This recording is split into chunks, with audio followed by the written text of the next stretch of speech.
Chilling tales for dark nights.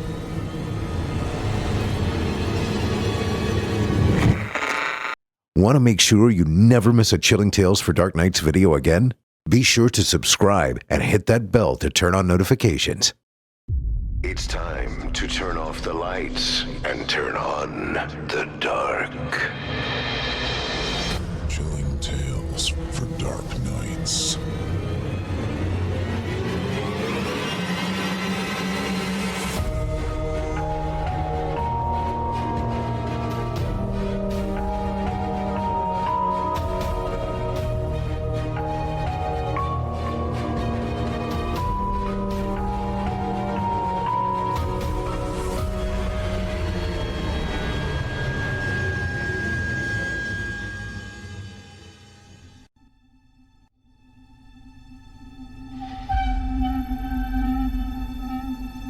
Good evening, listener. You're listening to Chilling Tales for Dark Nights. On tonight's edition, we invite you to leave behind your safe reality and descend with us into the frightening depths of the most terrifying imaginations with 2 audio adaptations of frightening fiction about haunted hotels and sacrificial survival. I'm your host, Steve Taylor, and tonight I'll be your guide as we traverse the dimly lit corridors of your darkest dreams. Joining us tonight to help bring to life the frightening fiction of R.K. Kombrinck and Sarah Jane Huntington, our voice talents Olivia Steele, Nick Goroff, Danielle Hewitt, Rissa Montanez, Michelle Kane, and Kevin Barbare. Now, get your ticket ready, take your seat in our Theater of the Minds, and brace yourself. It's time to turn off the lights and turn on the dark. Our first tale this evening is written by R.K. Kombrinck and performed by Olivia Steele, Nick Goroff, Danielle Hewitt, Rissa Montanez, Michelle Kane, and Kevin Barbare. In it, we meet a group of friends exploring an abandoned hotel. Now, without further ado, I present to you Permanent Residence.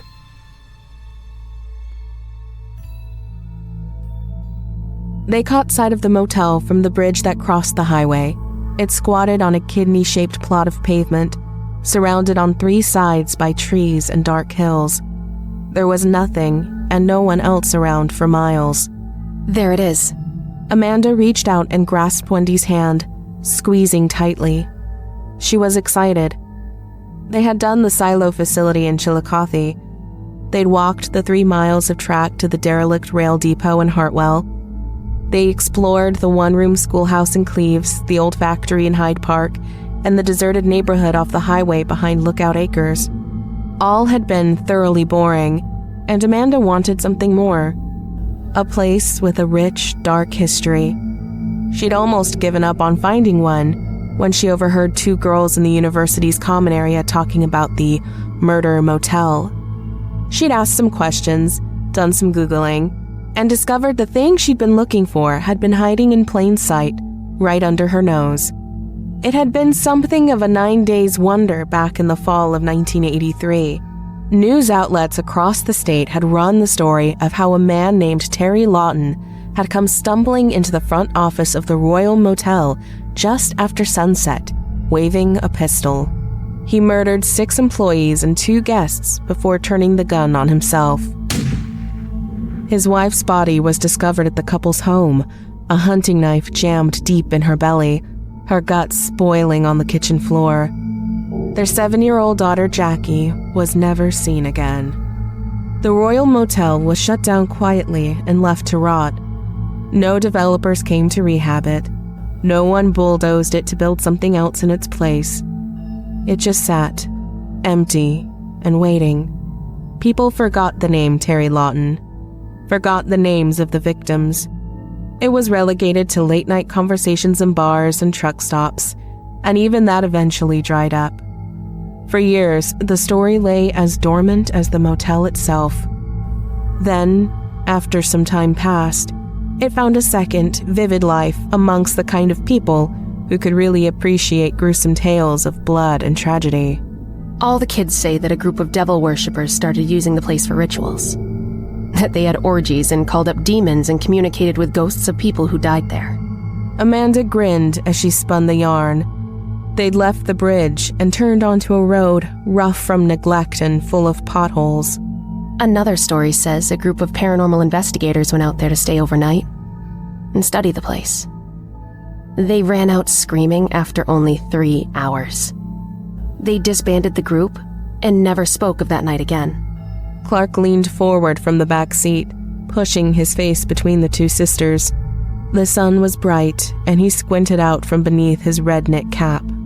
Is that true? She shrugged. Who knows? Probably not.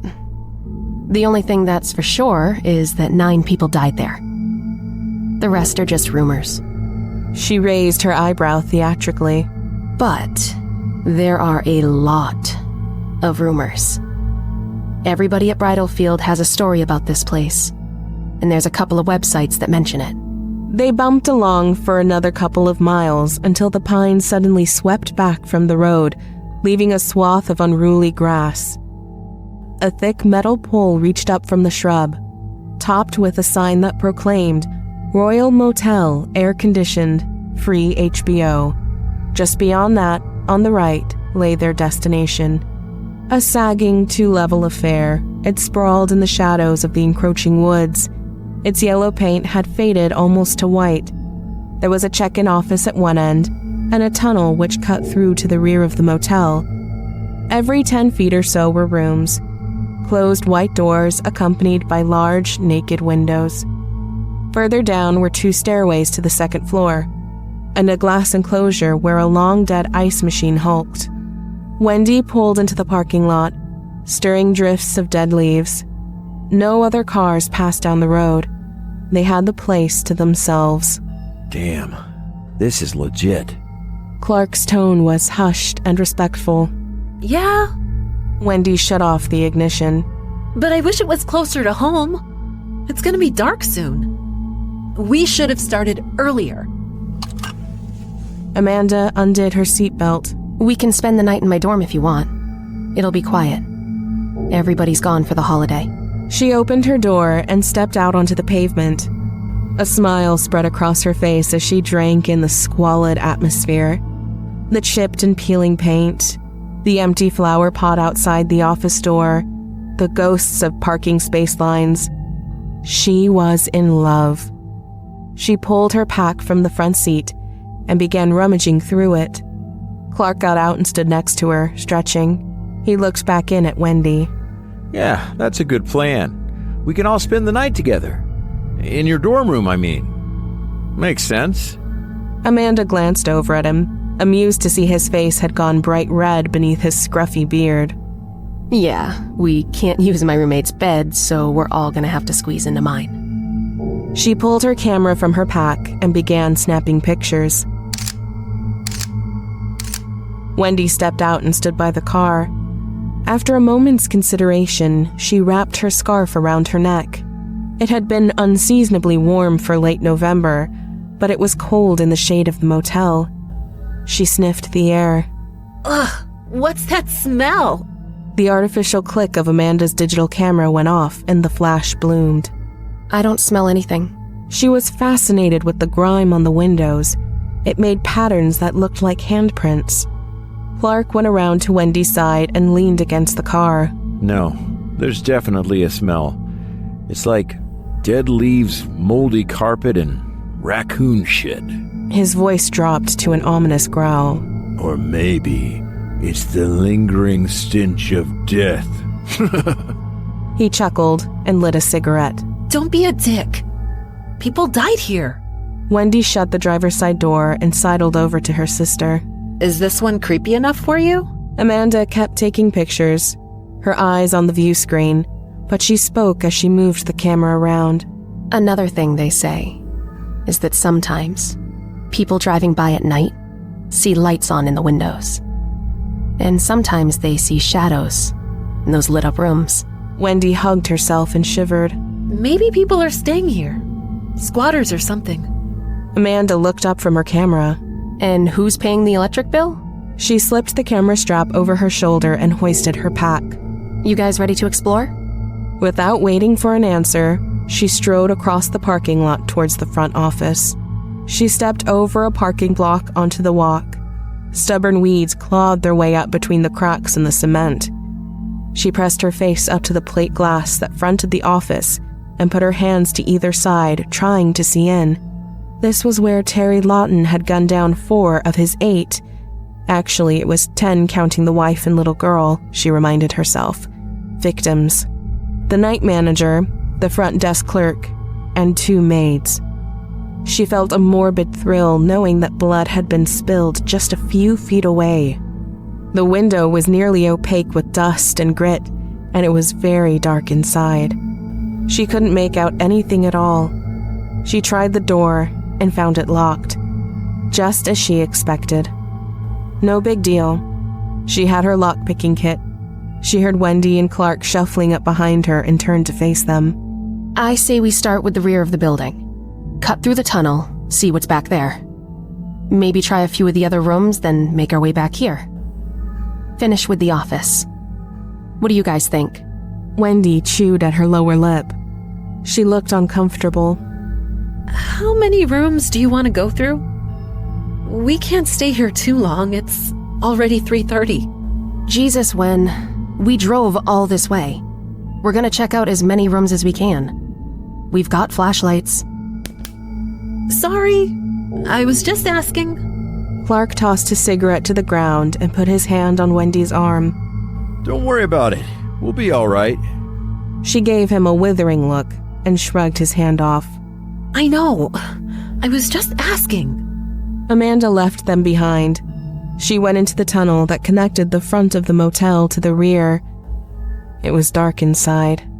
An overlapping and confusing roadmap of graffiti spread out across the walls. She stepped back, trying to take all of it in. A lot of it was the usual childish vulgarity. Depictions of huge penises, impossibly large breasts, pot leaves, and the names of heavy metal bands. She particularly liked the one that said, April Priest plus beer equals blowjobs. Some of it, however, was quite strange. She took her camera and began shooting pictures. Each time the flash went off, it illuminated a small piece of the chaotic puzzle. 8 small figures in silhouette holding hands, their eyes round white holes. A crude drawing of a little girl in a dress and pigtails, blank white eyes, and her mouth drawn down in an exaggerated frown. La niña quiere comer su alma, salir y permanecer fuera, hermanos. A bouquet of thorny stems crowned, not with flowers, but with crescent-shaped eyes. Say hi to Jackie for me. Something that looked like a huge scorpion with human hands instead of claws. Beside it the words, I'm sorry I came here. Jackie ate my baby. Jackie rules. Jackie sucks dicks. Below this addendum, Jackie eats dicks. Get it straight, fucker. Everybody up, Amanda's here, encircled by a chain of white eyes. Amanda stumbled back, nearly dropping her camera. She leaned forward, so close her nose almost touched the wall. The circle of eyes was there, but what she thought were words now just looked like a greasy black streak. Her mind had played a little prank on her. She smiled as she turned and examined the writing on the opposite wall. This is exactly what I wanted. She shouldered her camera and headed cheerfully to the rear of the motel. She stepped out of the tunnel and into what had once been the Royal Motel's recreational area. To her right, a small structure stuck out perpendicular from the main building. It had no windows, just a gaping doorway. Faded paintings of Pac-Man, Q*bert, and Space Invaders decorated the front wall. She wondered if any of the old games were still in there, shrouded in cobwebs. She doubted it. People had been out here. Someone would have spirited them away, if the owners had been stupid enough to leave them in the first place. A concrete courtyard spread out from the arcade across the back of the building. A few old, weather-stained lounge chairs were strewn here and there. To her left, a bit further back, was a small swimming pool surrounded by a low fence. The gate had been torn away and left discarded on the ground. Amanda could see that the pool was half full of dark water. A breeze blew across it, carrying an odor of drowned things. A child's deflated pink inner tube floated listlessly at the surface. It was the only spot of color to be found. Everything else was gray and damp. She wrinkled her nose, but was delighted all the same. Smells like dead fish. Wendy had come through the tunnel, and Clark was standing behind her. I know. Amanda set her pack on the ground and hunkered down next to it. She opened it and began taking items out. She set a flashlight head down on the concrete, then placed a small plastic box next to it. As she did this, she heard Clark exclaim behind her, Oh shit, is this an arcade? All signs point to yes. Amanda flipped the lid of her case, revealing a small set of tools. Why don't you go check it out? You can take my light. It's alright, I've got one. He padded off to the arcade as she stood. She saw that her sister wore an amusing expression of boredom mixed with unease.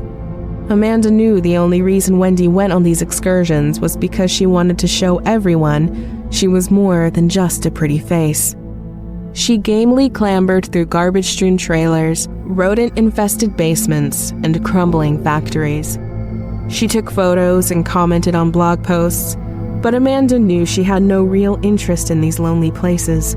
They were very different women. Wendy was tall, brunette, and gorgeous, while Amanda was small, athletic, and blonde. They were both intelligent, but everyone seemed to regard Amanda as the smart one, and it rankled Wendy. You okay, sis? Amanda pulled off her gloves and stuffed them into her jacket pockets. Wendy shrugged. Yeah, just tired. And cold. What happened to the sun? It feels like the temperature's dropped 20 degrees since we got here. Well, the trees keep it pretty shady, and it's breezy. Amanda started towards one of the rooms that faced the courtyard. Want to come in here with me? Before she had a chance to answer, Clark came out of the arcade. His eyes sparkled. You guys gotta see this. There's a bunch more of that crazy shit, spray painted all over the walls and ceiling. Names, little nursery rhymes, weird drawings. No games, though. His tone was disappointed for a moment, but bounced right back. The creepiest part is that there's handprints in the dust all over it. Give me the camera. Amanda placed it in Clark's outstretched hand. I'll see it in a bit. I want to get into these rooms first. I'll come with you, Clark. Wendy turned her back to the motel. Amanda saw Clark smile widely and felt a sting of annoyance. He was so predictable. She watched them go into the arcade, and a moment later, the flash of the camera began lighting up the darkness within. She turned and walked past the iron stairway that led from the courtyard to the second floor. She stepped beneath the overhang and walked up to a door. Room 21. Through the window, she could vaguely make out the shapes of what was probably a bed frame. She tried the knob. It was locked. That made sense. All the doors probably were. She selected one of the little tools in her case and slipped it into the lock, wiggling it back and forth. After a moment, there was a click, and the knob turned in Amanda's hand. Her heart sped up as she pushed the door open and stepped into the room. She switched on her flashlight and moved the beam across the room. The metal bed frame was there, and that was about it. The room had been stripped of furniture, and the carpet had been torn up in a few places, showing bald cement. It felt empty. Of course, why shouldn't it? And disappointing. She gave it 30 seconds of attention before backing out of it and moving on. She pulled the door shut and then, on impulse, tried to open it again. It had locked automatically. She walked along to the next room and jimmied the lock without even trying it first. In this room, the bed came complete, mattress and all, with a filthy blanket scrunched up at the foot. A side table with 2 drawers sat beside the bed against the wall, and a long, low dresser sprawled beneath the window. She moved to the side of the bed and leaned over, touching the mattress. She had expected it to be damp for some reason, but it was bone dry. A cloud of dust puffed up around her hand. The springs screeched as she lowered herself onto it. She settled in and looked around the room. Amanda had really hoped to find some personal items, artifacts left behind by the last guests to stay here, or even junk that transients and squatters had forgotten. Anything that would connect to a human presence. She trained the flashlight's beam downward and swept it along the floor. More dust, more cobwebs, nothing else. She began opening the dresser drawers. The first 2 were empty. The third one contained a very large, hairy spider, and Amanda slammed it shut with a gasp. She uttered a breathless little giggle and drew the last one open cautiously, shining the light in. A pencil rolled across the bottom, and that was it. With a disappointed grunt, she leaned over and opened the top drawer of the side table. Inside was a thick, cheaply bound book. Now we're getting somewhere, she thought as she lifted the book out, giving it a good shake to dislodge any creepy, crawly stowaways. Someone had tried to blot out the title with black ink, but it was stamped into the cover and clearly legible. Holy Bible. Well, shit. Amanda felt a queasy wave of excitement in her belly.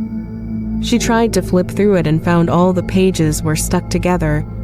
Someone had glued them shut. She was intrigued and turned the defaced scriptures this way and that. She ran her thumb across the pages and found that it opened in the center of the book. She laid it open on the bed beside her. The original text had been pasted over with notebook paper, and something was written on it in tight little letters. She held up her light and bent over. As she did, Wendy and Clark's shadows passed in front of the dirty window. She heard the door to the next room open as they entered. They thumped around, their voices muffled but loud. So much for not wanting to explore the rooms. It irritated Amanda that the only reason her sister was rooting around in there was because Clark was with her. Somehow, he'd coaxed her into a room when Amanda could not. His crush was becoming unbearable. It had sneaked in and devoured a part of their friendship. It didn't matter, though, because Wendy would never give him what he wanted. Another part of Amanda wondered why it never even occurred to him to try and see if she would. Because Wendy is the pretty one, that's why. She shook the sour thoughts away and concentrated on trying to make out the writing on the pages pasted into the Bible. The handwriting was cramped and seemed to be in a language that Amanda couldn't even guess at, though every so often, English words and phrases were peppered in. She read aloud, pronouncing as best she could. Riexco, Gullis, Bub, Suniglish, Alacrit, Aparshin, Menetekel above marked by its lividity. Shub Gobthong, Yothgamog Siblang, Bub Lesne aggrieved, and unburied Lesh Kolgrig Sebs. The thumping next door suddenly intensified. It sounded like somebody was hitting the wall, just on the other side. Ugh. Is she letting him fuck her? Amanda grimaced, disgusted at the thought. God, they know I'm in here. It was like they were doing it just to mess with her. Normally, she would find the idea ridiculous, but here, in this dark room with dust floating around her like dirty snow, it seemed completely reasonable. She stood from the bed, snapped the Bible closed, and stuffed it into her jacket pocket. She explored the rest of the room, shining her light in every gloomy corner and crevice. The bathroom was empty, and the closets held nothing but a couple of theft-proof wooden hangers. It seemed this room had given her everything it had. The Bible was a nice relic, though, and she couldn't wait to get it home and start researching the writing on the notebook paper. Someone somewhere had to have an idea of what it meant. As she reached for the knob, there was another thump from the room next door, and she rolled her eyes impatiently. Jesus Christ, you guys. She opened the door, expecting the sudden onrush of daylight to dazzle her, but the sky had dimmed considerably. In fact, the sun had sunk low behind the hills, and the shadows of the pines stretched out long. Amanda pulled her phone from her pocket. The clock said 4:28. She stared at it for a few seconds, and then looked stupidly back up at the sky, trying to reconcile the two. It couldn't have been much later than 3:40 when she'd gone into the room, and it seemed to her that she'd only been inside for 9 or 10 minutes at most. She moved slowly towards the next room, intending to ask Wendy and Clark if they'd noticed her long absence. Of course they hadn't. She reached out and knocked on the door. There was no reply, no sound of any kind. She knocked again and called out, Guys? Hey guys. You in there? Nothing. No more of the thumping. No more voices. She decided just to walk in and hoped they'd finished. The doorknob was cold against her hand as she closed her fingers around it and turned. It was locked. She jiggled the knob, but it wouldn't budge. She leaned in close, putting her ear against the door. She strained to catch any sound from within. She swept her hair behind her neck and pressed more tightly. Was that something? A tapping? Just on the other side of the door? Maybe not. If it had been there at all, it was gone now. She pounded on the door and shouted, Hey, this is bullshit. It's not funny. Hey! The sound of her fist rapping against the mute wood echoed across the pavement, startling some birds from the trees. There was no reply. She stepped away from the door. They weren't in there. She slowly turned and surveyed the courtyard. In the thickening shade, the swimming pool was black, the inner tube drifting listlessly across it, urged on by the breeze. The ruined gates that surrounded it were skeletal silhouettes. They offered no answers. She took one last look at the door and considered letting herself in with her pick. After a moment, she decided instead to try the next room down. She picked the lock and entered. The dark of the room was thicker than the last two. She turned on her flashlight and swung the beam around. She felt hurried now, less genuinely curious and anxious about being caught there after sundown. She didn't need to see the bathroom, and there was no dresser or table in this room for her to explore, just a bare bed frame. She was turning to the door when something on the carpet caught her eye. It was small and bright, startling against the dingy gray nap. It was a business card. She knelt and picked it up, shining her light on it. Nope. Northern Ohio Paranormal Examiners. Getting to know the unknown. Matt Lauritsen, MS, Bridlefield University. So a paranormal group really had come out here. Shit. She shook the thought away with a jerk of her head. So what? She stood and shoved the card into her pocket next to the Bible. Not bothering to take a last look around, she stepped out of the room, pulling the door closed behind her. Guys? Her voice was small. Where the hell were they? Amanda went back to the arcade, very aware of how quickly the sky was darkening. Wendy? Clark? She stepped through the doorway into the quiet. She switched on her flashlight. Dust swam in the air.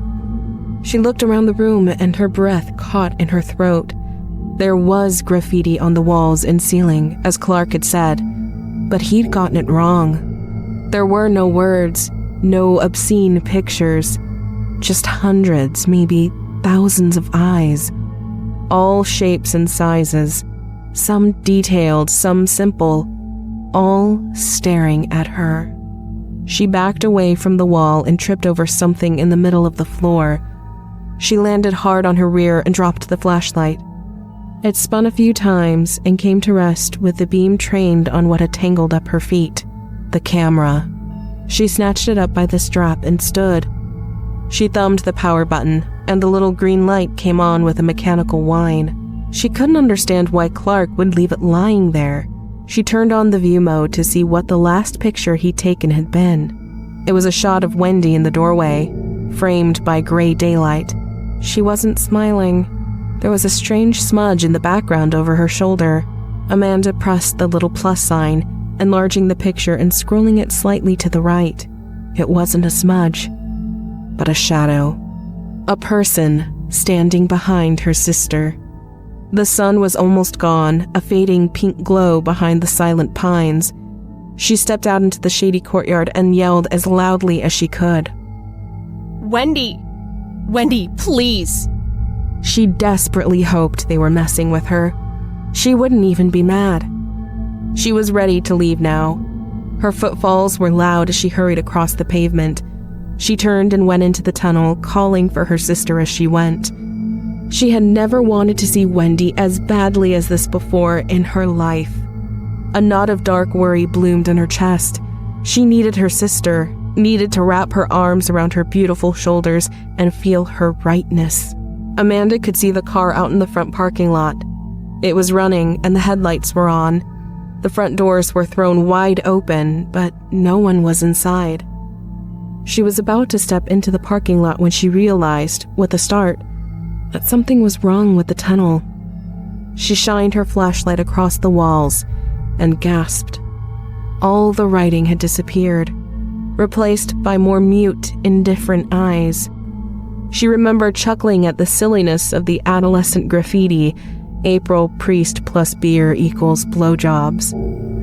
She knew it had been there. A scream crawled up her throat, but she struggled fiercely to keep it inside. She did not want to lose control. She turned away from the eyes. What if they started blinking? And rushed to the car. The heater was running. Amanda stuck her head in the driver's side and glanced in the back. It was empty. Only Wendy's scarf, lying abandoned on her seat, gave any indication she'd been there. There was no sign of Clark at all. Amanda's heart was pounding. She turned and looked back at the motel. Where could they be? They had to be fucking around with her. They had to be. She sat down behind the wheel and switched the ignition off. No sense wasting gas. She pressed down on the horn, letting it blast for a long time. She slammed her fist down on it in a staccato beat. Why weren't they coming out? Laughing at her for being scared. This had all been her idea. This had been what she wanted. A spooky location to explore, a bad place. It would be hilarious for them to turn the tables on her. Mean, maybe, but funny in a dark way. Teach her a lesson. She knew now that she needed one, about showing respect for the past and the places that still reeked of it. Minutes passed and the cold crept in. The only sound was Amanda's breathing. She pulled the door shut and the windows fogged up. She tried calling Wendy's phone, but it went straight to voicemail. She thought about dialing the police, but what would she say? That she and her friends had been trespassing on a piece of property where a bunch of people had been murdered years ago, just to poke around for laughs, and now her sister and friend had somehow disappeared? That maybe they were playing a cruel joke on her, but she was terrified that they weren't. The longer she waited in silence with the dark drawing down, the idea seemed less and less crazy. She had just pressed the 9 and the 1 on her keypad when a voice called from out in the gloom. Amanda! Hey! It was Clark. She flung the door open and jumped out. At first, she couldn't tell where his voice was coming from. She scanned the front of the motel and was startled to realize he was leaning out the open door of the office. How the hell did they get in there? Asshole, what's wrong with you? She tried to sound angry, but the relief in her voice was impossible to hide. She almost wanted to laugh. Come on, let's get out of here. Not yet. Come in here. There's something you've got to see.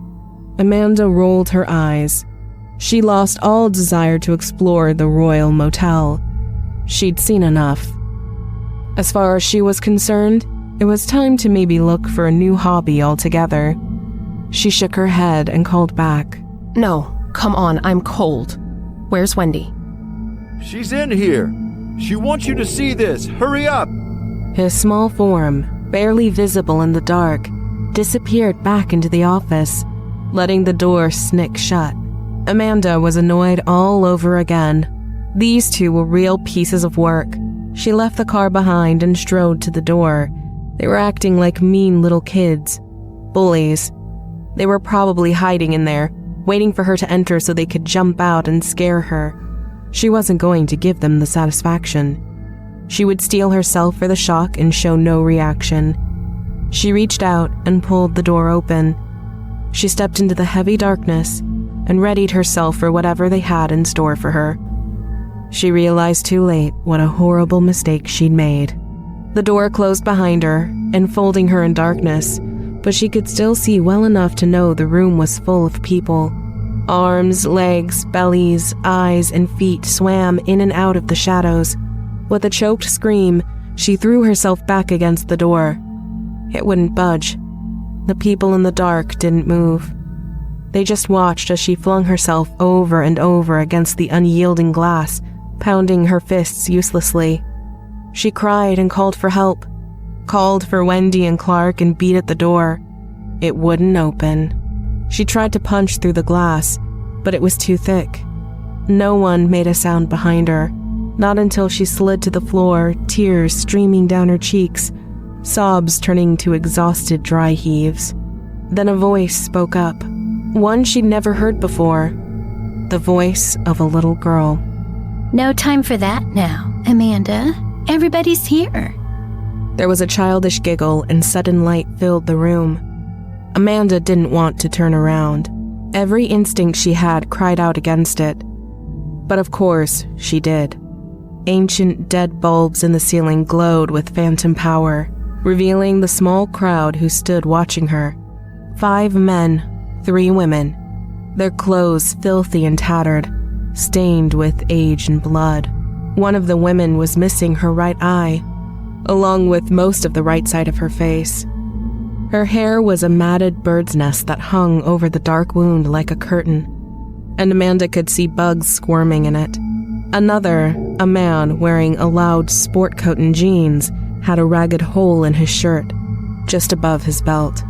Something was hanging out of the tear, something that looked like gray-black sausage clotted with dark sludge. He regarded her from behind lightly tinted glasses, unperturbed by her scrutiny. She looked from face to face. They all watched her wordlessly. Their eyes were sad. Flies buzzed everywhere. She could feel them lighting on her cheeks and brows and flitting away again. And there was a smell. Thick, rank, and horribly sweet. I am sharing a room with ghosts. I wish I was a ghost. The gravelly voice came from a corner off to her left. Against her better judgment, she turned to look. Sitting against the wall, his knees drawn up to his chest, was a broad-shouldered man covered in dust. A spray of maroon spread out across the wall just above his head, stark in the shallow light. The revolver he'd used to kill himself and the other 8 people in the room lay at his side, garlanded with cobwebs. Ghosts don't know they're dead. Oh, stop being so grumpy. It was the young girl's voice again. Amanda snapped her head around and found herself face to face with its owner. She was 7 or 8 years old when she died, a merciless part of Amanda's mind amended. With long blonde hair pulled back in a ponytail, she wore a strawberry shortcake t-shirt with frilly sleeves over a pair of red gym shorts. The shirt was a bit faded but clean, as were the girl's hair and skin. Her eyes were bright, her face fresh.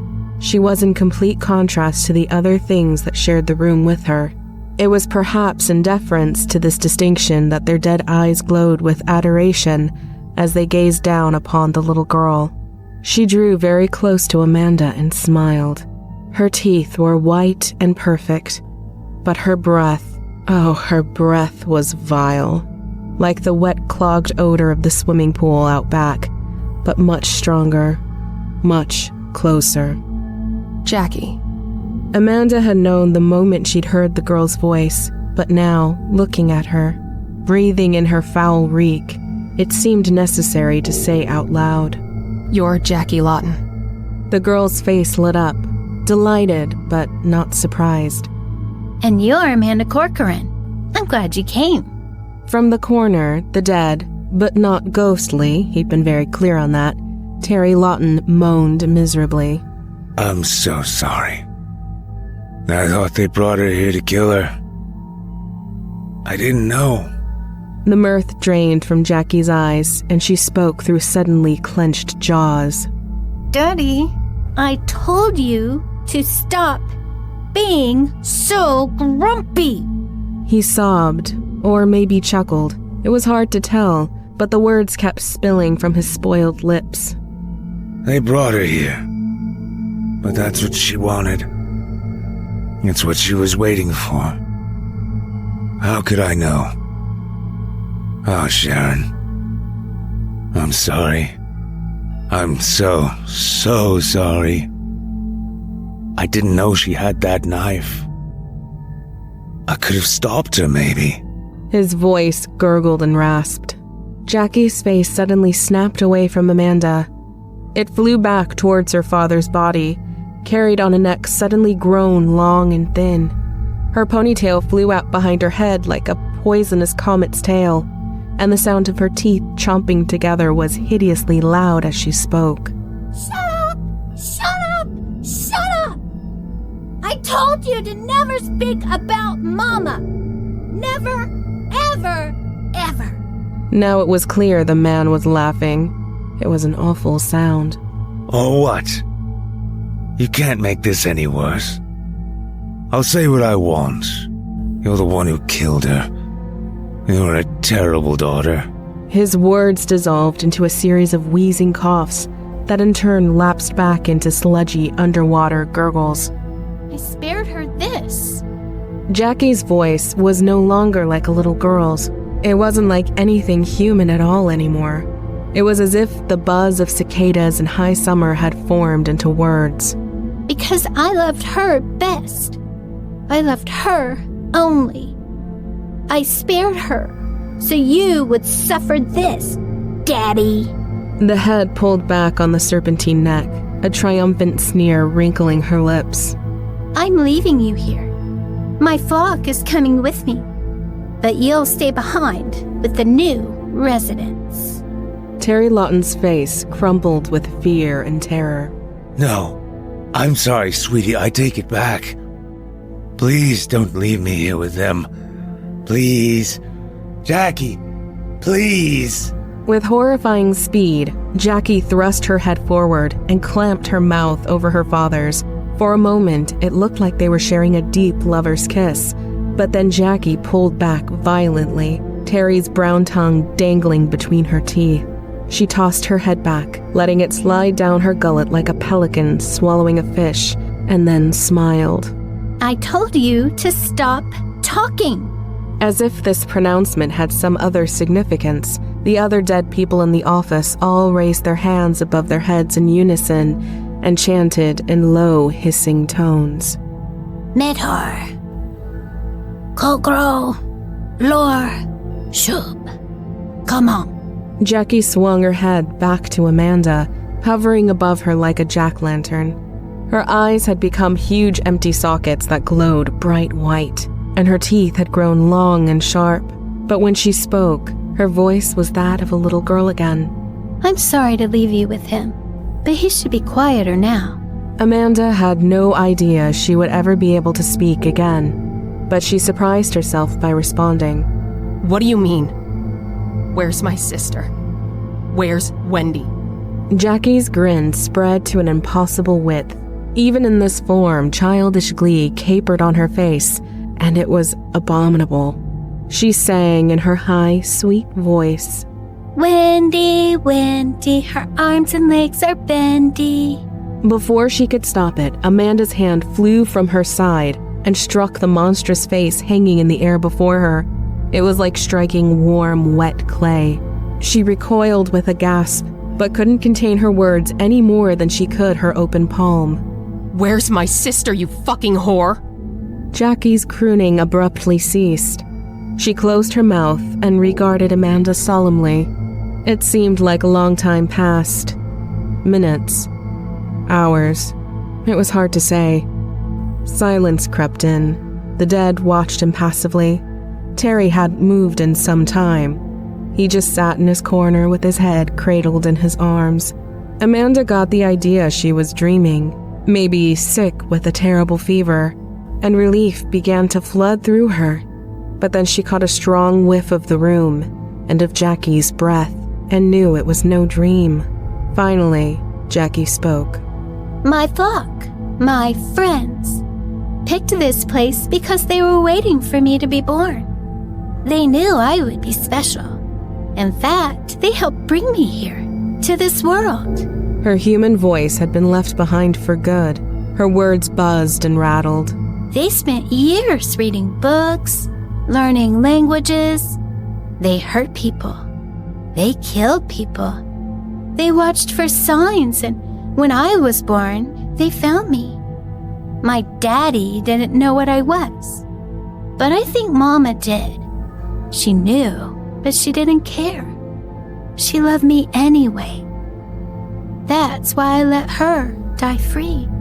At that, Terry moaned. But Jackie didn't waste even a glance on him. She just looked deep into Amanda's eyes, droning like the voice of madness. They didn't expect Daddy to show up here with his gun. They thought he killed her and kidnapped me. He followed them back here. They thought he spoiled their plans, the ritual. But I knew it was going to happen that way. It must. There always has to be a sacrifice. I told them we'd walk out of here in darkness and glory, but I never said they would be walking out alive. This place has to be fed, guarded, tended, and fed. Always. Someone always has to stay behind. I'm sorry. That's just the way it is. She stretched her tiny hand out so far beneath her floating head and reached into Amanda's jacket pocket. She grasped the defaced Bible and pulled it free, clutching it against her chest. People have come and gone before. Some of them sensed us. Some of them saw us. We could always show little bits and pieces of ourselves, aspects. Whispers, visions. No one ever stayed very long, though. Not even the ones who came looking for us. But you pressed on and you found this. Our absolution. Amanda's thoughts were a muddy swirl of fear and confusion, but the memory of reading the words from the Bible cut through the haze with cold clarity. Fresh tears began to spill down her cheeks. She'd never felt so lost before in her life. Wendy. She just wanted to see her sister. That was the only thought that seemed to have any light to it. If only she could see Wendy, then maybe things could still be all right. Jackie nodded, her ponytail bobbing joyfully to and fro. Yes, maybe it's time for you to see your sister and your friend. Would you like that? The word sounded like poison in the demon's mouth, but Amanda nodded vehemently. She didn't care what came next. The idea of seeing Wendy at that moment had become everything. Jackie reared up off the floor. Her neck had retracted, bringing her head closer to her body, but the rest of her had begun to change shape. Her arms and legs had multiplied while she'd been speaking with Amanda. 6, 8. It was hard to tell how many limbs she now had, and they'd grown longer and many jointed. Her back was bowed inward and elongated, tearing free of the strawberry shortcake shirt, and she seemed fuller, plumper. Amanda saw these things and understood somewhere deep inside that she should be screaming and pounding her head against the glass of the front door until she lost consciousness. But her love and concern for Wendy would not allow that to happen. Not yet. The Jackie thing, now standing 6 feet above the filthy floor, skittered with arthropodal grace across the room. Her retinue of dead worshippers stepped to either side to allow her passage, and she disappeared into the room behind what had once been the check-in desk.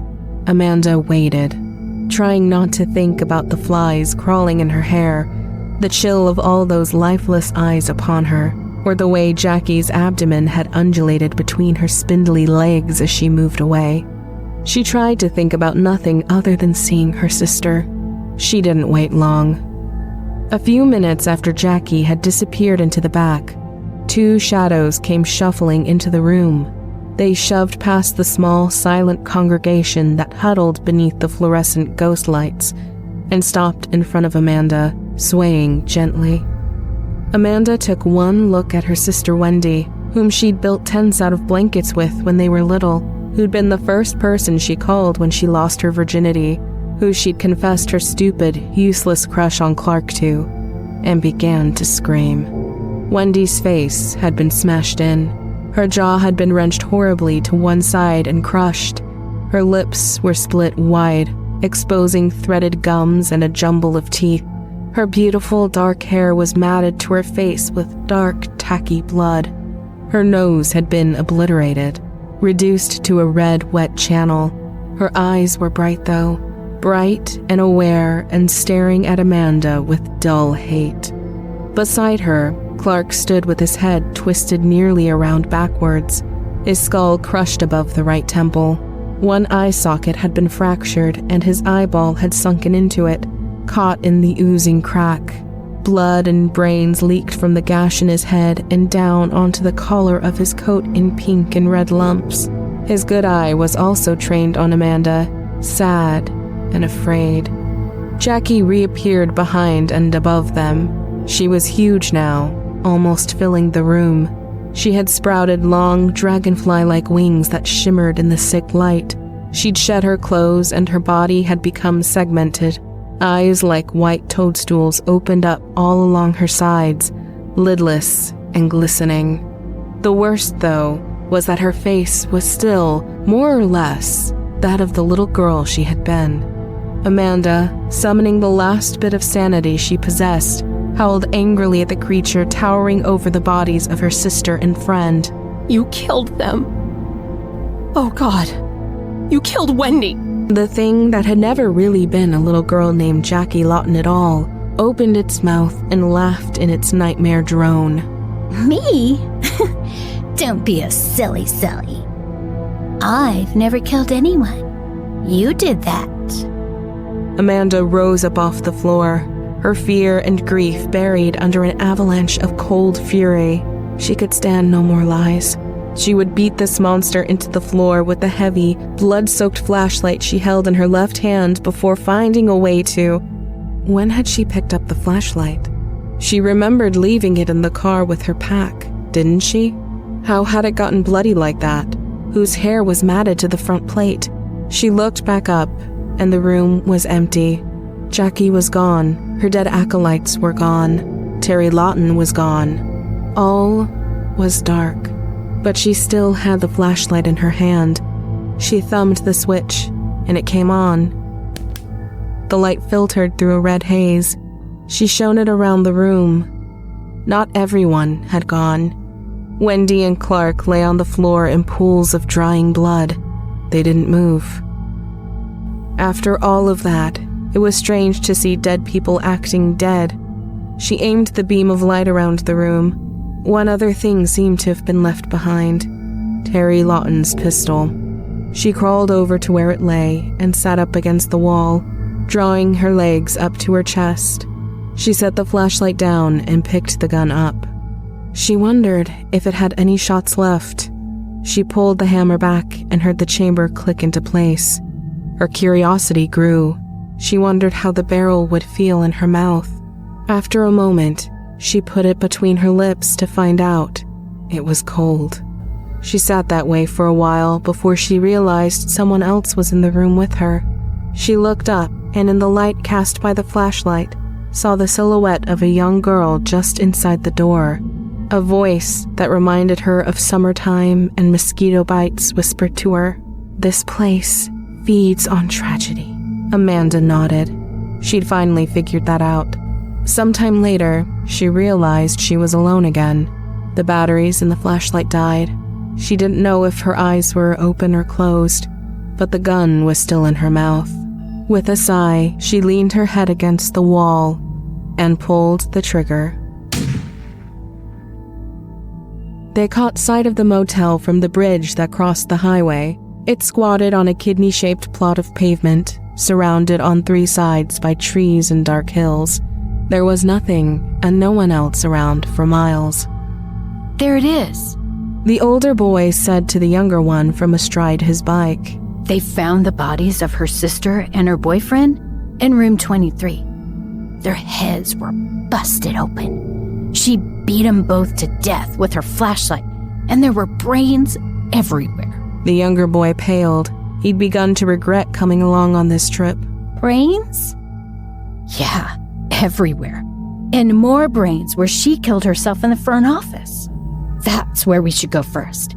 Dibs on any cool stuff we find, like bullet casings. All right. The younger boy had no qualms giving up dibs on anything they might find in the Royal Motel. It had gained a nasty reputation in the couple of years since the murder-suicide, and he couldn't, for the life of him, remember how he'd let himself get talked into this excursion. His goal now was to get in and out as quickly as possible, but he knew that his friend had come along bearing tools for breaking locks. It would not be easy to dissuade him from exploring every room. Last one there eats dog shit. The older boy stood on his pedals and began his descent to the deserted road below. No one had passed that way since they'd caught sight of the motel.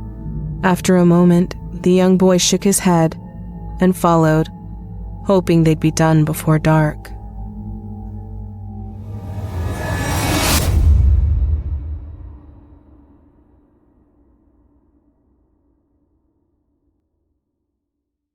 I hope you enjoyed Permanent Residence, as written by R.K. Kombrinck and performed by Olivia Steele, Nick Goroff, Danielle Hewitt, Rissa Montanez, Michelle Kane, and Kevin Barbare.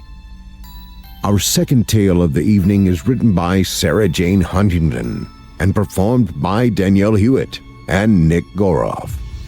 In it, we meet a girl who loves her sisters very much. So much that she would do anything to protect them. Now, without further ado, I present to you Headaches. I have a story to tell you. And by the end of it, I might understand if you hate me. You might cross the street to avoid me. Or you might run in the opposite direction entirely. I don't mind. Truth is, I don't care how you feel. My tale is about darkness, rage, and surviving. Survival means different things to different people. I get that. But this is my story. My survival. Just mine. Something happened to me.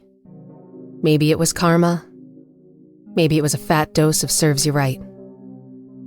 I was certainly due, I guess. Maybe my affliction is my body standing up for itself and acting against me. Or then again, acting for me.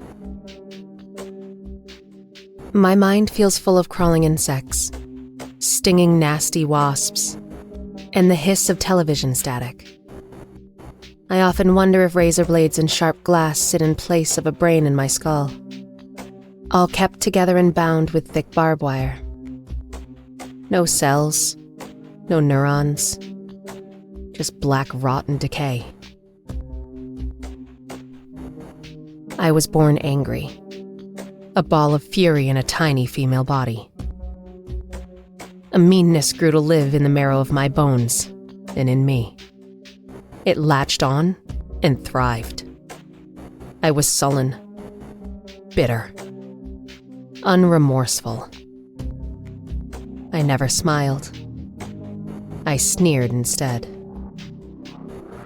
I had contempt for everything except myself. My ma used to tell us all that old cliché story. She said everyone had 2 bears inside of them. She told us that the one we fed the most would be the one we eventually became. She was a liar. Or just plain wrong. I was born with one bear. The good one was missing entirely. I knew it. And Ma soon knew it too. We could both sense the hollowness inside me. She called me vile, selfish. She claimed I was her greatest mistake. Obviously, we were never close. As I aged, anger ate away at any good parts of me that might be hidden underneath the layers of hate. Like a tiny Pac-Man chomping away. I despised the world and everyone in it, and my view only declined. Life was intolerable. I grew up in a house jammed full of 5 other loud girls and 2 even louder boys. That was no easy feat, believe me. Our ma knocked out children as if she were a cat with a litter of kittens. While my father, the dirty tomcat, ran for the hills in despair. From dawn until the night came, the sounds of the house would be suffocating and unbearable. 8 children of various ages, all vying for attention. I struggled to be seen or heard above the needs of my siblings. I went in for the kill as soon as I had someone's eyes on me. I could turn a single-line story into a long, very tiresome book, and I never knew when to quit. If anyone got bored of me, I would pinch them hard or clamp my teeth down on their tender arm. That trick always got them looking at me again. Violence, it seemed, could be the answer after all. I grew out of that behavior eventually. Kind of. After my oldest sister Emma fell out our attic window. She went plummeting to the ground, limbs twisting and flailing like an old rag doll. Instead of old stuffing falling out, it was her bloody innards that got strewn about the lawn. She landed on a particularly sharp piece of wood fencing. Staked. Skewered. Arms and legs twitched as blood erupted from her mouth. Suspicion fell on me. After all, I was in the attic with her when she fell. I copied the expressions of my siblings, cried with borrowed tears, until I was in the clear. Still, after that, I was largely avoided. No one liked me. Me with my darkness and anger. People whispered about me. Only narrowed eyes ever landed on me. I decided to become someone new. A mask to shape and wear. An illusion of nice. I tried and failed to be the strong silent type. I think I lacked the inner calm to pull it off. Whenever I tried to stare thoughtfully off into the distance, people around me figured I might be having a stroke. I tried to be the sweet girly type, but I repulsed myself within an hour. I hadn't been able to be the smiley, witty type, on account of the fact that I was the least funny person I know.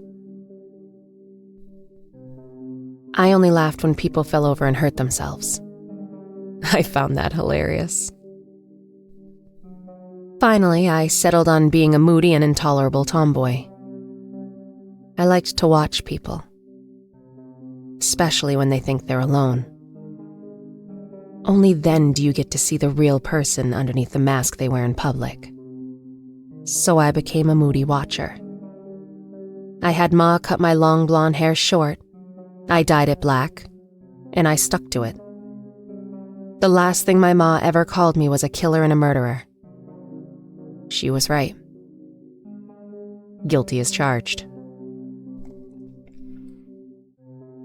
I should start at the beginning, but it's difficult now. I feel as if everything started way before I knew about it, or even before I suspected what was happening. Memories are a fickle thing. We keep them boxed up like old records and hidden away in the fleshy pink neurons and whatnots of our brain storage units. Sometimes I imagine I have an old wooden rocking chair in my head. I use it to sit on when I need to recall memories. I play them on a screen inside my head while I watch the images flicker. Every so often, one of my memories gets brought out of my brain's filing cabinet. I have to blow away the metaphorical dust by thinking hard on it, just to get it to play again. Often they are too afraid to play at all. I throw those ones away. As far as I recall, everything occurred in roughly this sequence of events. I first started having headaches a couple of weeks after I was released from prison. Prison itself wasn't so bad for me. I wasn't anyone's bitch, and I enjoyed the freedom in the structure and order. I didn't have to think for myself. I was guaranteed food every day, and I had a roof over my head. I made a few friends there. Not from wanting any, but out of the necessity to survive the often harsh environment. My cellmate died, but that wasn't a shame at all. She was a snorer. A loud one, too. I learned a lot from watching the women around me. Enough so that I could mirror their actions for my own future use, to better play at being a regular woman. I copied body language, facial expressions, words and phrases. Anything I thought might serve a use to me when I was released back into the society I wasn't welcome to be a part of. I'd been serving 2 years after being caught drunk driving, although I surely deserved more. I fell out of my car when they pulled me over, on an empty stretch of road, veins full of vodka, and my jeans splattered with vomit. I hardly needed to be breathalyzed. What they didn't know is that the drunk driving bit happened on the way back from a different crime scene entirely. When I get to that part, you might understand the drinking bit a little better. I went to see a kindly gray-haired doctor for my headaches. She prescribed pills to help with the crippling pain. Pills that didn't work. I went back, angry and demanding. Something was changing inside of me and I knew it. The rage that had a home in me twisted and writhed. It expanded and threatened to overwhelm me or explode. My bad bear was rising. I had no idea how to explain any of it. I was never good with feelings. But I was worried for myself. I didn't want to get caught doing something the law said I shouldn't be doing and end up back in prison. I wanted my freedom. Also, I did not want to die. Self-preservation was always high on my list of priorities. The headaches could be stress-related. Have you tried therapy? The doctor asked. Nope, and I won't. I can't risk anyone peeling back the layers and finding the real me buried beneath, I thought. No, I want a scan or something. I'm worried. She agreed, and I was booked in for tests for 3 weeks. Tests I didn't show up for. I couldn't, you see. Not by then. A small lump had started to grow, tender and sore at first, right on the back of my head, underneath the tight skin of my skull. I felt it emerge before it came into existence. My stupid boyfriend Eric, a useless idiot, but with his own nice apartment I wouldn't leave, suspected I had a tumor. Eric was pretty to look at. That was all. I picked him up in a dive of a bar, lured him with sexual promises I couldn't be bothered to perform. Still, he had his uses. The lump soon got bigger and began to form and shape with peculiar little hard ridges around the edges. I did what I always do whenever I had a problem. I ignore it. About a week or so later, I walked into an empty diner to kill time and to spend more of Eric's money. I ordered a full-cooked breakfast, and I couldn't remember eating it. I woke up from my daze and saw the licked clean plate sitting in front of me. I noticed the 2 diner staff looking at me with disgusted horror. "What are you looking at?" I yelled. "Piss off!" What did I do? Shit. Leave. I swallowed my anger and vague thoughts that I might have had a blackout. I left quickly and refused to think about it. I was lost in a daydream, that's all, and I ate greedily. That's why they were staring. Just forget about it. I went straight to buy donuts in a different diner and sat enjoying them all. Then I bought fat, juicy burgers from one of those street stalls. I'd never been so viciously hungry. 2 days later, on an ordinary dull Wednesday night, Eric brought home a delicious large box of fried chicken. My job was simple. I was to divide it all up while he took a shower. When he came back in, the whole lot was gone, bones and all. Needless to say, he wasn't happy with me, and I was baffled. He left to fetch more. He took his keys and tutted as he left. He didn't dare push me, not with my temper.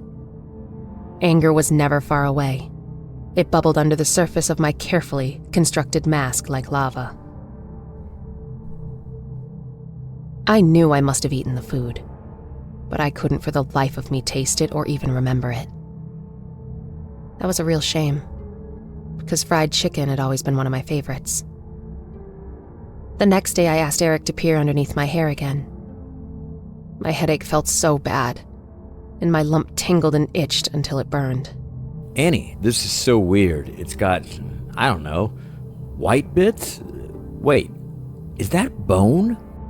Idiot, I snapped. Of course it's not bone. Is it? I slapped his hands away and wondered if he'd lost his usefulness. Friday that same week, I woke up with no headache for the first time in months. For a blissful few seconds, I relished the feel of having no relentless throbbing pain. The curtains were open. The sun was shining on me. I felt warm and cozy. I stretched out on the bed and felt sticky dampness underneath my hands. My eyes flew open, and I saw the cheap sheets we slept on were covered in blood. And I mean covered. Drenched, in fact. I frantically checked myself all over, convinced I was bleeding to death before I realized the blood wasn't even mine. I felt angry over the mess and furious at Eric for leaving me with it. "Eric?" I yelled. No answer. I searched the apartment for him. I checked the linen cupboard and I even looked under the sink. But I found no trace of his stupid self. I called him and followed the sound. His phone sat by the bedside table, jingling its happy tune. No Eric anywhere. Only his watch, bloody and gore-spattered, lay on the cheap carpet. So, I did what I do when I have a problem, and I can't ignore it. I ran. I didn't care about him or what had happened to him. I was worried for myself. Did I do something? Was it me? But where's the body? 100 questions tumbled over each other in my mind. I figured he might have been injured and gone to the hospital somehow. I didn't want to be stuck looking after him when he returned. That wasn't something I was capable of. Caring. I showered and packed my few things into a backpack. I stole Eric's cards and cash and I bolted. I refused to think. Refused entirely. I was always good at that. Whatever happened in my life, I'd take the memory off to storage in my brain and lock it firmly away. Out of sight, out of mind. I withdrew as much as I could from the nearest machine and sought out a bathroom in a diner. I had a mirror in my bag, a little compact. I angled it over the grimy bathroom mirror to peer at the back of my head. I had a huge lump. Fleshy pink with a thick line running down the middle.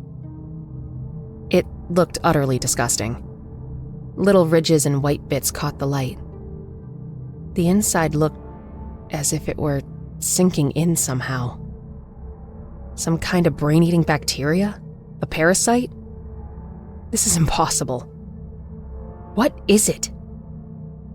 Am I gonna die? Calm down, it's just a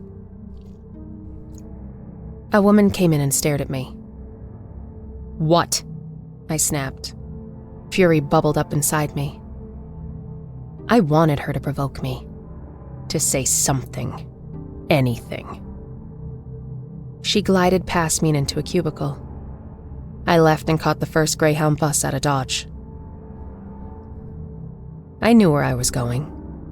I always heard people say that a person shouldn't burn their bridges. I only had 2 bridges, and I hadn't set fire to either. In prison, I had a favorite of all the women, Grace. I didn't like her. Not in any way. My fake persona and her real one made friends. When she left, she gave me the offer to visit her, to look her up if I ever needed a place to stay. I had her address written in jagged pencil on a single sheet of paper. I knew she lived in a trailer. I knew she'd been inside for fraud, a relatively tame crime. My plan was to stay with her for a few days so I could think. It took half a day to get there, on a coach full of sweaty, neurotic people. I stared out of the window and watched the world go by. All the normal people with their empty lives, going home to watch dull soap operas and stupid reality television with their equally dull families. I felt separated from people like that. Most, I imagined, had good bears inside of them. That, it seemed, made all the difference in life. Did I resent others? I don't know. But nor did I care. A fire burned in me. I couldn't wait to get off the bus. The sounds all those people made on the journey felt relentless. Each one frayed my nerves until I felt flames spark in my bones. Finally, we arrived. I pushed past everyone to get off first. My bag crashed into faces and bodies. Hey, watch out! A guy with a beard yelled at me. I elbowed him hard. Fucking try me, I seethed. I fucking dare you. His eyes widened, his mouth went slack. How I loved looks like those. He stepped back, and I felt a surge of power inside me. Almost like an electric shock of bliss.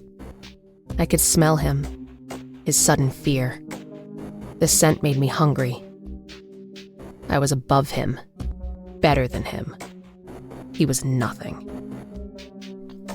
People like him always think they're the dominant ones. Fools. I smiled and winked. I climbed off the bus spitefully slowly. I headed straight to buy food. An hour later, I knocked at the trailer door. Grace's home. It was a tired-looking small trailer with a few dead plants rotting in pots outside. I knocked 3 times. Annie! She cried as she swung the door open. The first thing I saw was her black eye. Bruises trailed along her throat and collarbone. She looked thin, tired and sick. Her hair was a different color. In prison it had been blonde. She dyed it an awful red. The loud color matched her eyes. Come in! I'm so glad you came. I hoped you would. How are you? When did you get out? My mind struggled to focus and spasmed. I'm fine, was all I managed to say. What happened to your face? Straight to the point. Blunt. I had no other way I could be. Grace went deathly quiet. Without warning, she put her head in her hands and started to cry. I felt uncomfortable straight away. I looked around her small trailer. It looked quite nice inside, cozy and clean. 2 small chairs sat opposite each other. I dropped my pack and sat down. Shit. Now what? What do I do? I remembered. Recalled exactly what I had seen other women do. There, I said and patted her hand. Tell me about it. Tell me about everything. She did. Once she spat one word out, the rest came tumbling free. I was soon bored and cracked open her whiskey bottle. It turned out that Grace had herself a nasty boyfriend. A drunk and predictably one with a temper. He lived at the edge of the very same trailer park. Greg was his name. She told me all about him in great detail. So much so that I even knew the size and width of his tiny, disappointing penis. He sounded like a little boy in a man's body, and nothing more. My nature is different from most. I appreciate that. Still, I despise men bullying women, hitting those weaker than themselves. They do it, I think, to feel better about themselves, to feel greater than they are. But they are not. They are far from better. The furthest thing from great, they're filth. A superior predator preys not on the weak, but on the strong. I know that. I couldn't wait to meet Greg. As soon as Grace passed out from drinking whiskey shots, I snuck out. I only wanted to get a look at him. Just a small look. A little assessment. I went unarmed. Just me. And I knocked on his door 3 times. Hello, pretty. I haven't seen you before. Corny bastard. Hi. I smiled. I fluttered my eyelashes and giggled. A moronic sound, but one that always worked well here. I'm new here. Welcome to the park. Do you want to come in and have a beer? Oh. Isn't your girlfriend or wife home? Nah, I'm single. Liar, liar, pants on fire. And so easy. Always so very easy. I'm small, thin, and kinda pretty if you squint hard enough. I look cheap, trashy. I look fun and up for anything. I am underestimated. I depend on that. Only a close look at my dead doll eyes could reveal anything of my real nature. Greg. Stupid Greg. He was too busy staring at my chest to peer at my face. I stepped inside. As soon as the door shut on us, I found myself standing by a sink.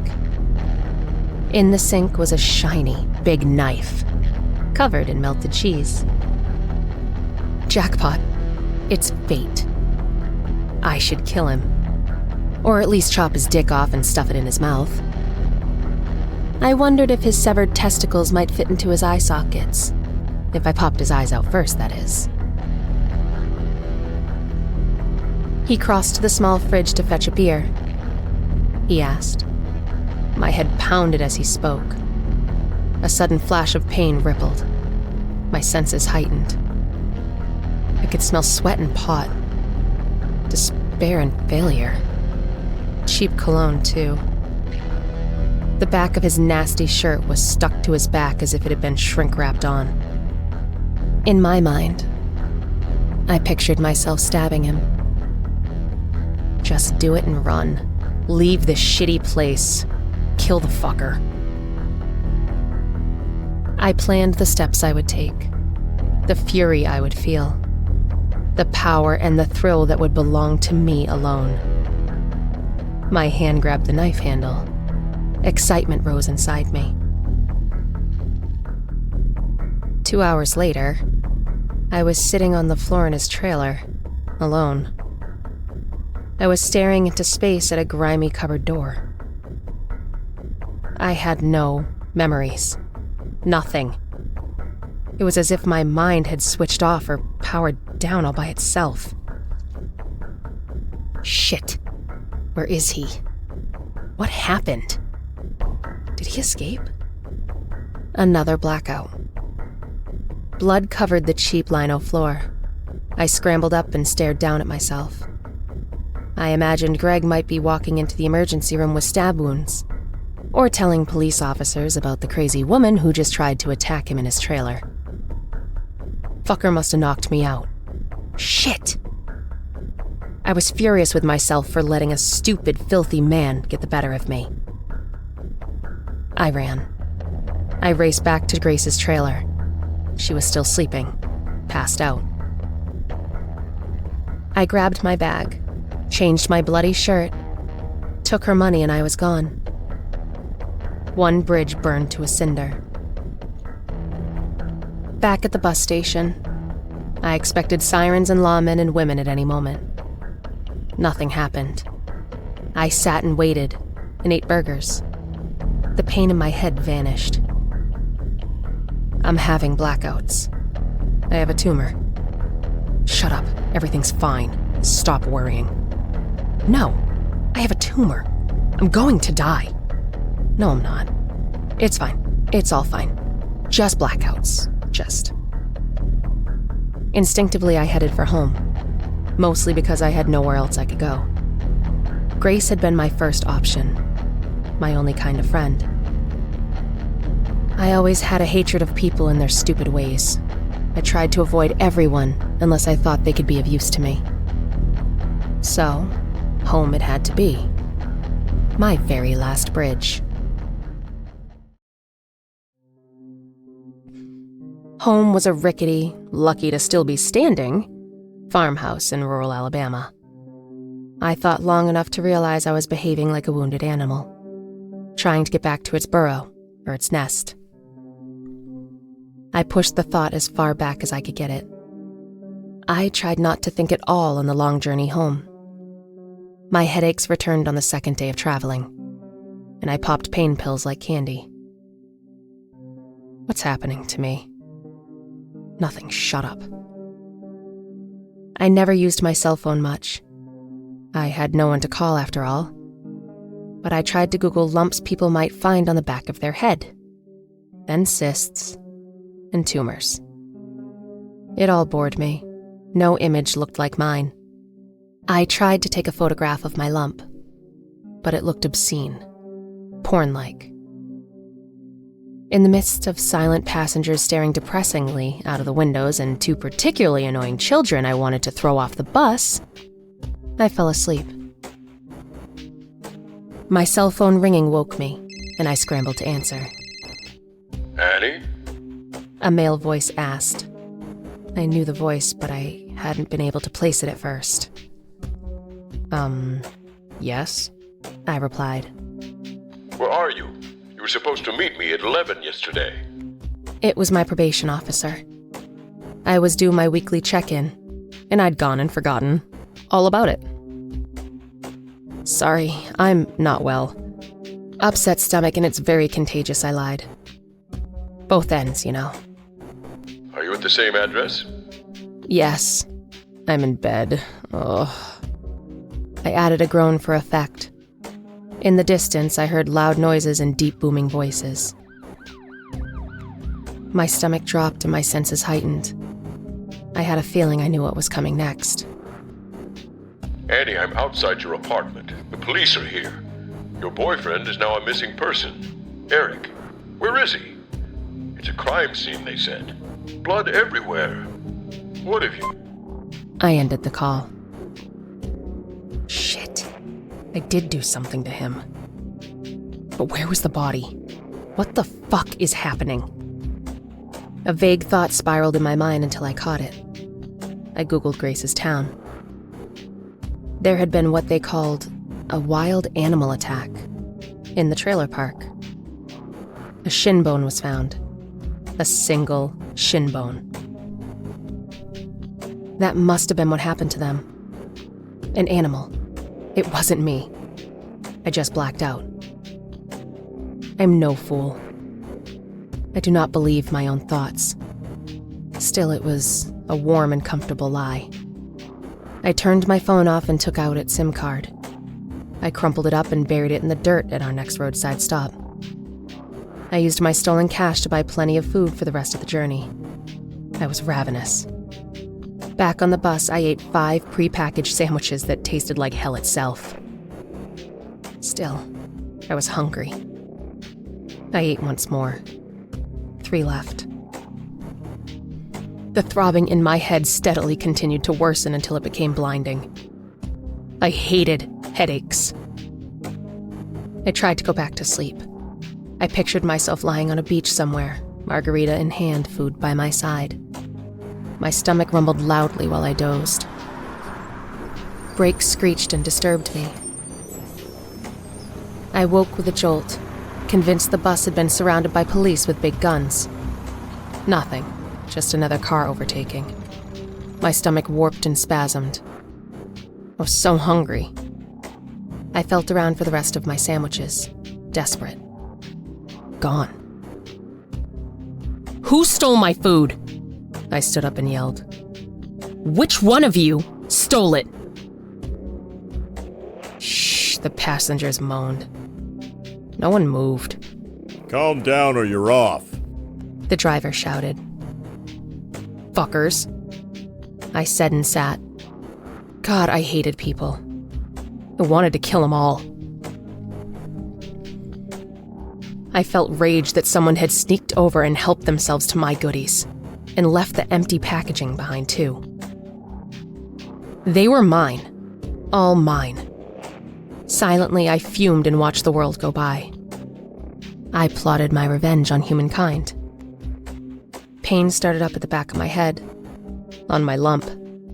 Felt so sharp it made me gasp. I popped the last of my pills. Roughly 100 miles away from home, we stopped again for gas and bathroom breaks. I had my eye on someone from the bus. A lone male traveler. I was convinced he was the one who had stolen my food. It seemed the most logical conclusion. I watched him head around the back of the truck stop diner. I followed. Hey, I said as I grabbed his arm. Where are my sandwiches, asshole? He kicked at the dry dirt and sneered at me. I hated looks like that. He lit a cigarette and coolly assessed me. You calling me a thief, girlie? You ate them. I saw you. He had a slight grin on his face, as if he found me amusing. His words were lies. All lies. That was it.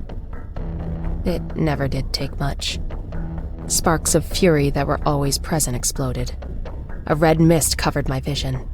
My limbs shook, my stomach flipped. Adrenaline and power surged inside me. Static filled my mind like a swarm. I stepped towards him. And then I found myself back on the moving bus. What the fuck? I scrambled up and looked at all the people. They all faced forward like good little passengers. Lone Traveler Man was absent. Another blackout? What did I do? Nothing made sense to me. I felt fine. No bruises or scratches. No blood splatter on my clothing. That must have been his stop, that's all. I shrugged. I didn't care. I felt brighter. No headache. I was okay. I was safe. My whole body felt warm and strong. I closed my eyes and took a seat in the wooden rocking chair in my mind. I tried to view the screen to replay my memories I was missing. Tried to replay the events and what happened. Nothing but static was showing. Close to home, my headache started up again. I decided to reach around to the back of my head. I lifted my short hair so I could take a good feel around. I wanted to see if my strange lump had grown or sunk in some more.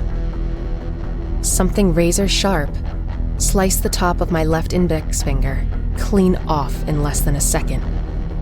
I yelped in surprise. Didn't hurt, not one bit. Most of the passengers on the bus ignored me completely, although a couple tutted loudly at my yelp. My finger was missing a large chunk, and I sat staring at it. I refused to believe what I was seeing. Don't think about it. Don't think about it. I knew I couldn't run from the problem. Not anymore. But the least I could do was go back to ignoring it. So that's what I did. My headache eased very slightly. I wrapped my finger as best I could. I was only good at inflicting injuries, not healing them. I leaned my head against the window and I cried. Not actual tears, I've never been able to do that. But I made pitiful, sorry for myself noises all the same. It's important not to panic. Of course I should panic, shouldn't I? I'm going to die. I hate the world, but I want to live. Am I dying right now? How long do I have? Don't worry. Everything is fine. I have a brain-eating disease. A parasite, I don't know. I'm going to die. No, I'm not. Maybe I just need antibiotics. We arrived at my drop-off destination while my mind argued with itself. I sought the nearest diner and ordered burgers and fries. Then I ordered more to take away. I ate as I walked. I followed the familiar twisted rural paths home. My mother was not at all happy to see me. In fact, her first words of my great homecoming were, "What have you done now, Annie?" She stepped aside wearing an old flowery house dress as big as a circus tent, and I still only just fit through the doorway. My brother Max and my younger sister Alice still lived at home. The rest of us had run as far away as we could as soon as we were able to. I had no idea what half of them were up to, or where they even lived. Besides, they all generally hated me. "I just need a place to stay, Ma," I mumbled. "Please." "You'll be needing to pay," she told me. "I ain't feeding you for free, girl."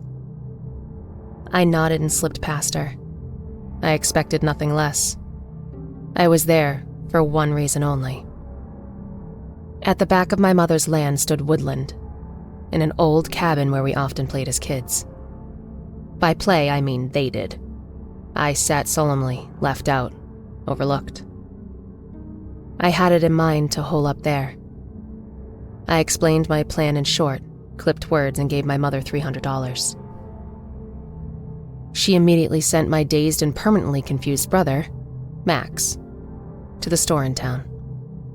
My mother loved her food, almost as much as I seemed to, but she loved money more. Her children were third on the list, I believe, or maybe fourth after the quiz shows she watched. Even with all the junk she ate all day every day, I doubted her good bear got more than the old table scrap. I gathered up spare blankets and a few essentials. I paid another $100 for the privilege and waited aimlessly. I sat at the table in the kitchen and held my pounding head in my hands. The pain had made me grimace, and I was worried it might give me premature wrinkles. "Y'all in trouble?" Alice asked, appearing from upstairs. I hadn't seen her for years, and she was almost as big as our ma. Her hair hung in greasy, childish pigtails, and her bulbous breasts hung down, saggy and low. "No, brah. Really, Alice? For fuck's sake." She made my skin crawl on sight, but my stomach rumbled hungrily all the same. "Trouble?" she asked again. I shook my head. "Running from a bad man, then?" "Yes," I lied, nodded and tried to remember how to look scared. My stomach spasmed and a little drool slipped down my chin. Quite suddenly, my disgusting sister looked absolutely delicious. My body jerked. I lost the battle for control of myself. "Poor miss," She soothed and came toward me. Full on fast speed for a big girl. "Don't," I tried to say. Then I was gone. The next thing I knew, I was sitting on the kitchen floor with a picked clean bone clutched tightly in my hand. Blood gathered in a single large pattern and soaked straight through my clothes. I panicked, stood up and slipped back into the pool of blood face first. "It's still warm," I whispered absurdly. My mind couldn't fathom why I kept blacking out, and then people vanished. Although I admit a small part of me suspected. Okay, that was a lie. Kinda knew.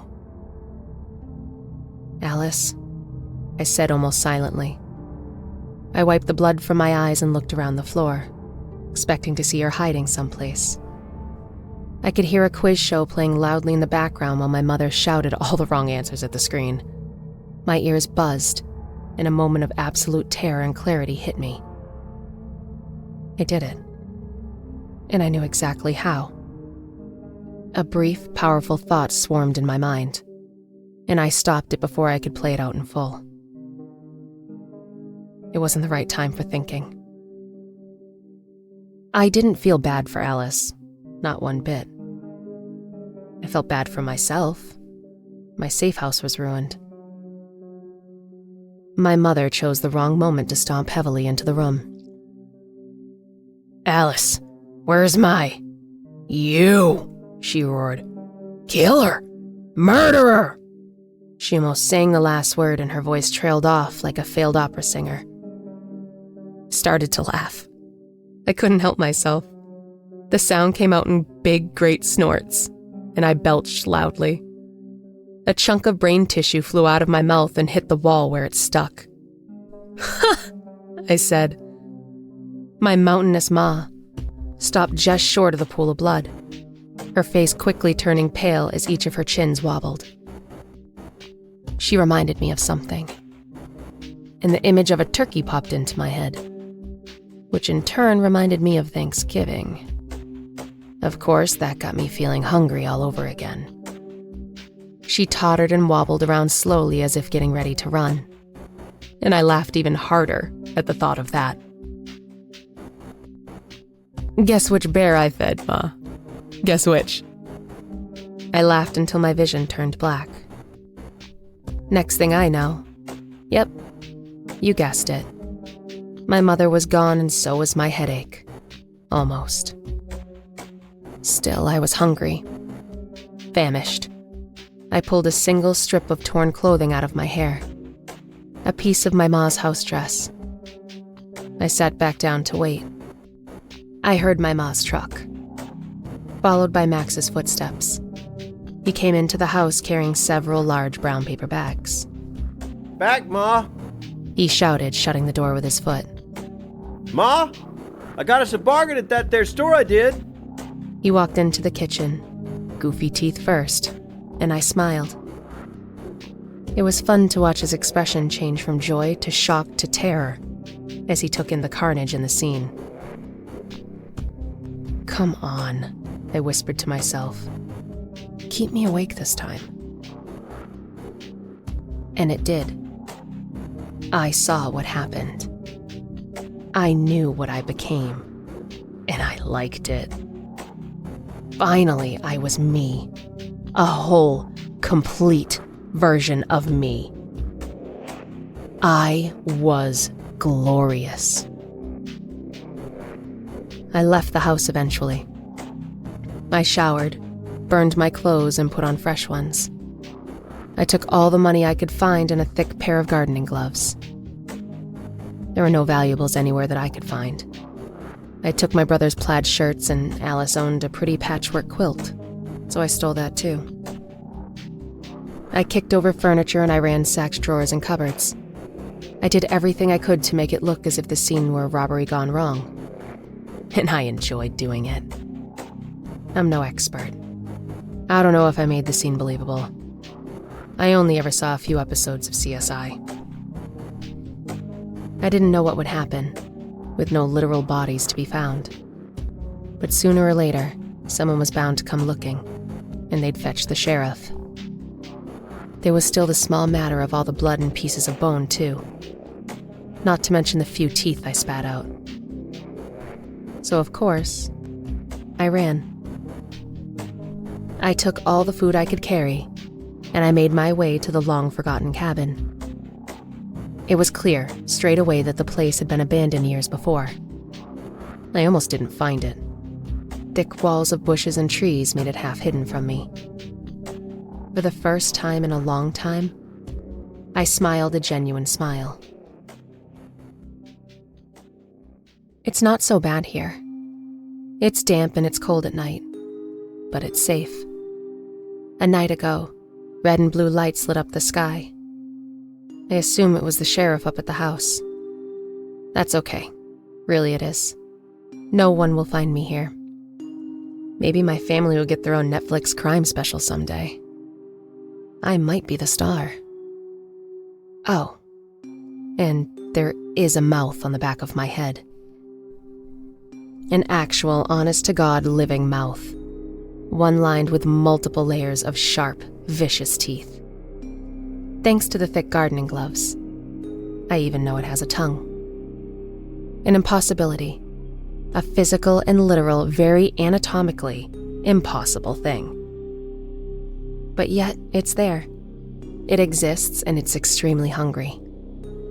How does what it eats even get into my stomach? I'll be damned if I know. The headaches are back. When they get too much, I tell it that I'll shave off all my hair so it can't hide. Or I threaten to go to the dentist.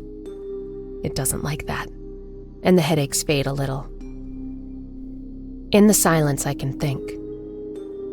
I'm not a good person, and I never have been. I killed a man once for pushing my temper too far, and I enjoyed it. So much. He was beautiful to look at, too, and I buried his body far too shallow. I drank vodka while I dug his grave. Drank and drank. He was found 2 weeks later, but the killer was not. Although a young woman was caught drunk driving close by, same night he vanished. He was not the first person I killed either. My sister, the one who fell from the window, wouldn't have fallen if I hadn't pushed her. I enjoyed that too. You wouldn't believe how annoying she was. And there were others, including my cellmate. I favored surprise attacks for killing. Shock and awe tactics. I am underestimated. My mother was right about me. Being good takes the kind of energy I wasn't born with. Many people in this world are like me. None of those grow a second mouth. So I think, and I think, and then I think some more. I have a few theories as to why I came to be this way. It could be possession of some kind, just like in the movies. But I never dabbled in the occult. It always seemed like too much hard work. It could be a very rare disease. I found mention of such a thing in Japanese folklore. Furokuchi-onna, she was called. The two-mouthed woman. Maybe I'm just like her. If something exists in one culture, why not in others? I wonder if my true inner self became conjured up on the surface, that this affliction somehow came from within me, from inside me. We expect the terrors of our mist to come strolling out of the sewers carrying red balloons or crawling out of old wells with horrifying faces draped in long black hair. The real monsters are your own friendly neighbors, the lover who shares your bed, or the mean woman on the long-distance bus. They are your family and friends, the people you love, or the ones you like to be around. You don't expect a person you might know to be a killer, one with a sudden and insatiable appetite, or the likeliest cause, the one that fits the most. My new mouth might be the result of a curse or a hex. One sent by the family of the dead man I killed. Maybe a spell that was meant to force me to speak up and confess went awry. Perhaps they didn't count on the murderer being someone like me. You see, I never minded killing in the first place, and I've never been the squeamish type. It's these damn headaches I can't stand. Luckily, I know a good way to stop them. I'm hungry. I'm ravenous. And in these parts, it's almost hunting season.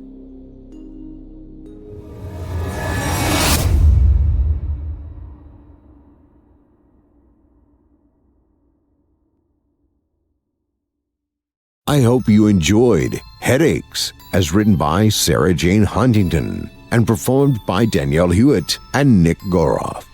This tale comes from Sarah Jane Huntington's book, Iron Maidens, and is brought to us by our friends over at Velox. Please visit www.veloxbooks.com to find more from this author and others. On to the shows. Longtime resident Otis Gyrie has his very own show here on our network, Scary Stories Told in the Dark, which you can hear every Sunday night. We also have Eric Peabody's Horror Hill, a podcast dedicated to some of our deeper and darker tales. We hope you check him out. And Drew Blood's Dark Tales airs Fridays, featuring some southern, down-home horror. And don't forget to check out the Fear from the Heartland archives, featuring more than 120 episodes. Well, friends, our weekly descent into the depths has just about come to a close. But before we go, I'd like to take a moment to thank you for joining us for tonight, and remind you to take a moment to stop by our iTunes page and leave Chilling Tales for Dark Nights a 5-star review and a kind word. And follow us on Facebook, Twitter, and Instagram if you haven't already. And of course, subscribe to us on YouTube, where you can find an archive of our work going back to 2012. And consider signing up as a patron at our website, chillingtalesfordarknights.com, to show your support and get all of our content ad-free. I'm your host of the evening, Steve Taylor, and it's been a pleasure. Tune in again next week when we once again turn off the lights and turn on the dark. Sweet dreams, listener. Sweet dreams.